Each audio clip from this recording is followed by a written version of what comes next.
Jacqueline et Marcel Jacob, bonjour. Bonjour. Merci d'avoir accepté de répondre aux questions de Dominique et aux miennes. Merci d'avoir accepté l'invitation d'affaires suivantes.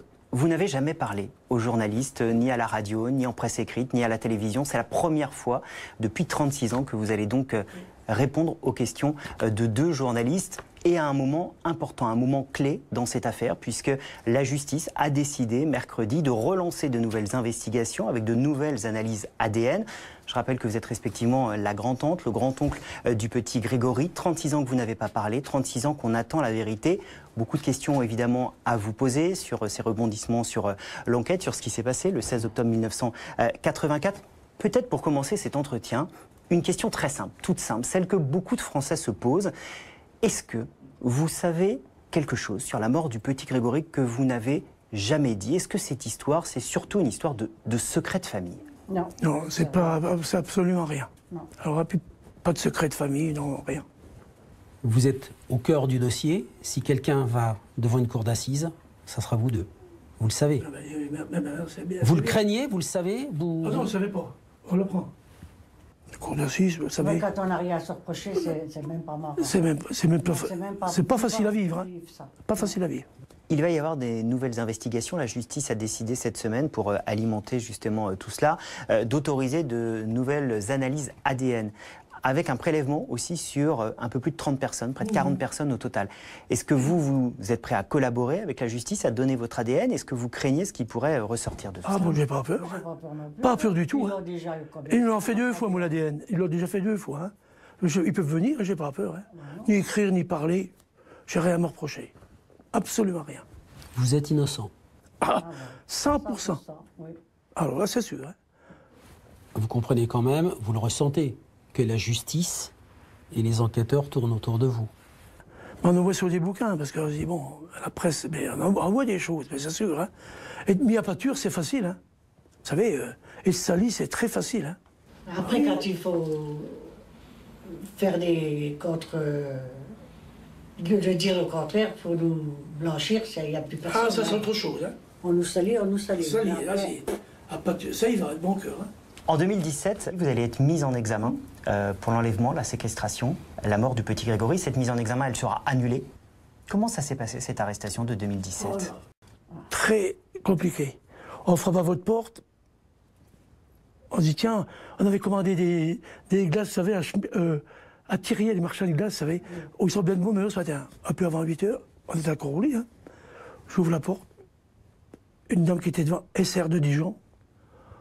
Elle rentre, à partir de 8 h, vous êtes à garde à vue pour l'affaire du petit Grégory. Mais je n'ai même pas pu répondre. Elle ne pouvait plus parler. J'étais tétanisée, j'ai dit, mais qu'est-ce qui se passe? Mais madame, j'ai dit, mais c'est quoi de ces conneries? J'ai dit, c'est pas possible. Embarqué, hein. Pas de perquisition? Si. Moi, toute seule. Moi, ils m'ont embarqué avant, ils ont gardé Jacqueline pour faire la perquisition. Oui, moi, toute seule. Comment ça se passe?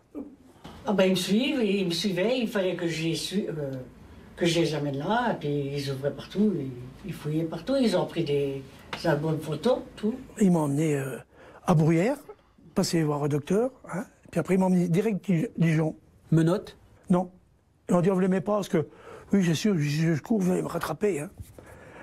Qu'est-ce qu'ils voulaient savoir? Ah, mais moi, après, je suis arrivé là-bas, 48 heures de garde à vue. Hein. Alors, je vous dis pas, hein. Quand on en parle comme ça, c'est facile, 48 heures.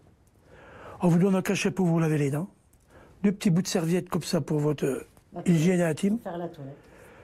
Et où vous allez, il y a un gendarme avec le fusil qui vous suit. Oui.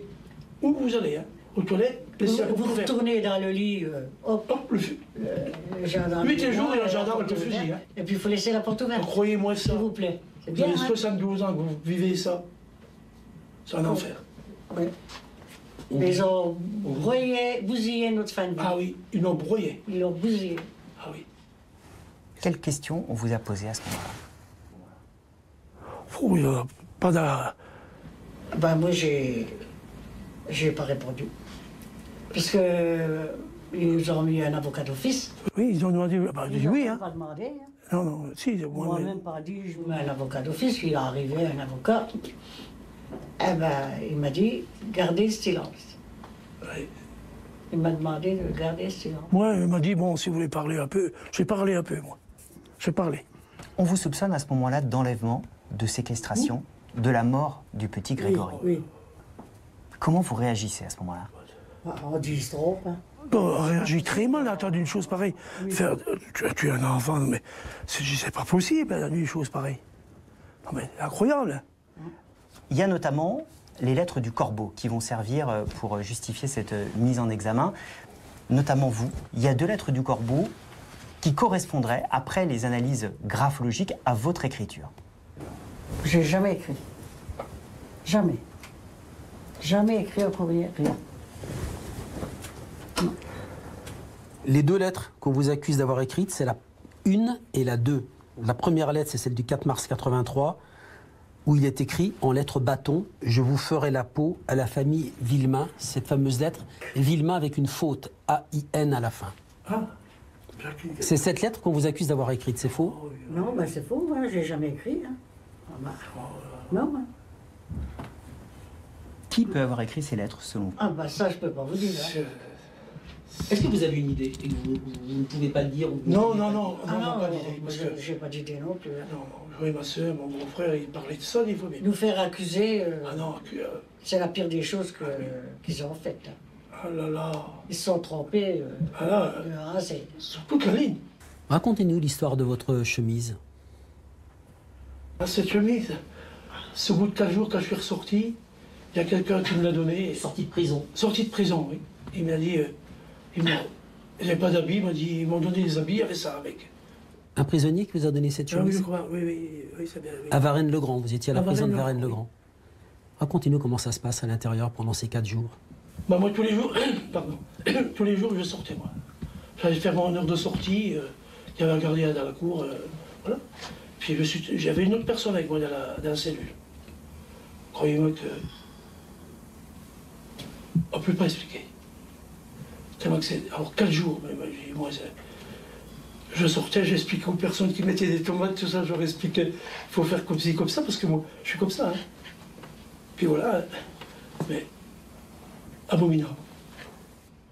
Pourquoi abominable? Je se trouve à prison, vous n'avez rien fait. Rien, alors rien. Alors on vous pose la question que tout le monde se pose. Où étiez-vous le 16 octobre 1984, ce 16 octobre 1984, à 17h, au moment où disparaît le petit Grégory? Allez-y. On travaillait de l'après-midi à On l'usine. travaillait de l'après-midi. On travaillait de l'après-midi. 13h à 21h. Oui. Tous les deux. Oui. On était de la même équipe, On travaillait dans la même équipe. Alibi vérifié. Oui, bien sûr. la Dès direction. le début, Oui, depuis on a toujours eu l'alibi. 2-3 jours après la mort du petit Grégory, il y a eu 4 gendarmes chez nous. 2 gendarmes qui ont fait une perquisition. Et 2 autres gendarmes ont été voir notre alibi à l'entreprise. Ils sont revenus, ils nous ont rien dit. Hein. En repartant, ils ont dit, tiens, vous avez travaillé où hier? Vous étiez où? 13h, 21h à l'entreprise, et puis j'ai eu une réunion syndicale, 14h30, 17h environ. Voilà. Ils sont partis, ils m'ont rien dit.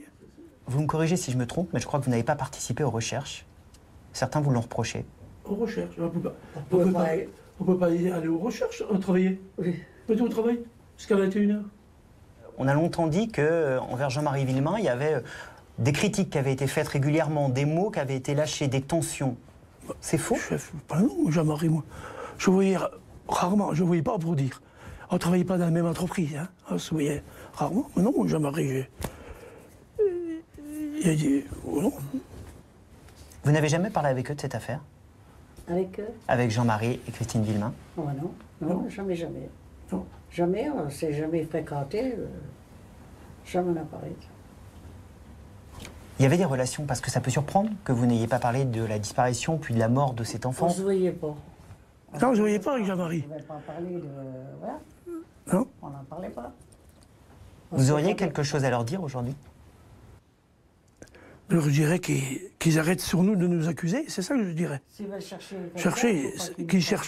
Qu'ils cherchent pas sur son oncle, sa tante, parce qu'on n'a absolument rien à voir dans la mort du petit Grégory. Voilà ce que je lui dirais.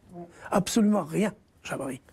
Il y a ce scénario de l'enlèvement du petit Grégory par Bernard Laroche, Muriel Boll dans la voiture, et puis qui vous aurait donné cet enfant ensuite. Bon. C'est du n'importe quoi, là. Là, c'est du n'importe quoi. Ça, c'est l'hypothèse de Jean-Jacques Bosque, procureur général de Dijon, au retour de l'affaire, mai 2017, conférence de presse, et le procureur général de Dijon dit « Bernard Laroche, on sait le rôle qu'il a joué, et c'est une équipe qui a travaillé ensemble. Donc, il sous-entend clairement que Bernard Alaroche a enlevé l'enfant, donc c'est la version Muriel Boll, hein, et que c'est à vous, ou que vous faites partie de ceux qui savent ce qui s'est passé ensuite. Soit on vous a remis l'enfant, soit vous savez ce qui s'est passé ensuite. Vrai, faux? Absolument, c'est absolument rien, on était au travail. C'est faux. On travaillait. On travaillait. Vous avez forcément, j'ai envie de dire comme tous les Français, une idée de ce qui s'est passé. Quelle est selon vous l'hypothèse la plus crédible? Oh, l'hypothèse, on ne peut pas donner, parce que je... Ah non, non, on peut pas dire, mais c'est terrible, n'importe comment. Ce qui nous arrive, c'est terrible. C'est tout. Vous savez, quand vous étiez 4 jours à prison, je vous disais tout à l'heure, j'attends toutes les nuits à court, quand ils ferment la serrure. Toutes les nuits, même à ce moment. Toutes les nuits. C'est monstrueux, ce qu'ils nous font. Monstrueux. Il n'y a pas de mots. Vous savez, des fois... La justice, vraiment... Ah non, j'ai confiance dans notre justice en France, mais là, il faut qu'ils arrêtent. C'est plus possible. C'est plus possible. Vous savez pourquoi quand il y a le coup? Parce qu'on n'a absolument rien à se reprocher. Vous voyez, c'est pas plus difficile que ça. Et si vous étiez condamné quand même? Ah ben, là, il ferait une erreur. Croyez-moi, il faut une erreur monumentale. La plus grosse erreur de leur vie. 36 ans après, est-ce que vous pensez qu'on saura un jour la vérité? Oh, seulement, moi, mais... Seulement, hein. Oh, purée, et puis que... Ouf, là, mon Dieu, oh mon Dieu. Vraiment. Ah, c'est vraiment... Il n'y a pas de mots. Il n'y a pas de mots. On nous a bousillé notre fin de vie. Ah oui. On devrait être si tranquille. Ah oui, de retraite. Non, de retraité qui a travaillé toute sa vie. On n'a encore pas le droit d'être tranquille. 44 ans de boulot. Merci beaucoup, Jacqueline et Marcel Jacob. Merci beaucoup d'avoir répondu à nos questions. Merci.